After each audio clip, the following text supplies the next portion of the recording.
siç e kërkon ligji, të gjitha sy të mbyllura me urdhër të Edi Ramës.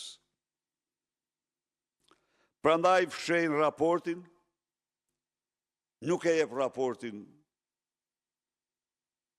Olsi Rama, Olsi Çela, dhe nuk ja japin palve, ndonë sa atyre me ligju takon, të interesuara. Në SPAK, dëgjoni tani, në skapin e partisë janë bërë disa kallëzime penale në lidhje me veprat penale të Irena Gjoks, lidhur me 1. Mos deklarimin e dënimit penal në Greqi nga Irena Gjoka në formularët e dekriminalizimit, përveç deklarimit që duhet bënte për vete në KLG. 2. Mos deklarimin e të bimeve të saj në formularët e dekriminalizimit. 3. Shpërdorim detyre sepse asnjëherë nuk ndërmori veprime taksative të ligjit për deklarimin e këtyre rrethanave në KLG. Pra, të gjitha këto u mbyllen me urdhër të Edi Ramës.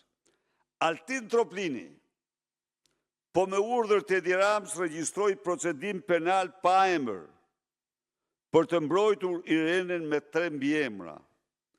A thua se nuk dihej kush e kish bërë dhe nuk guxoi të pyes kallëzuesit, por mbajti në sirtar dhe përdori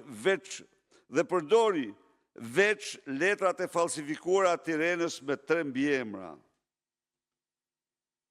Skapi i partisë me urdhër të Edi Ramës mori përsipër, dëgjoni çka kanë bërë. Dëgjoni qytetar.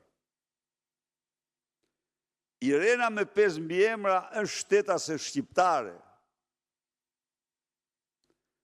Dhe ajo në Shqipëri gjykohet dhe vlerësohet vetëm nga ligji shqiptar. Dhe ligji shqiptar e detyron Irenën me 5 mbiemra të deklarojë çdo dënim që ajo ka marrë në një vend tjetër. Por me qenë se Republika Helenike, për arsye të veta, dënimet 1 vit e poshtë pas 15 vitesh i shurën, i fshin, sipas Artur Troplinit, kjo nuk është e dënuar.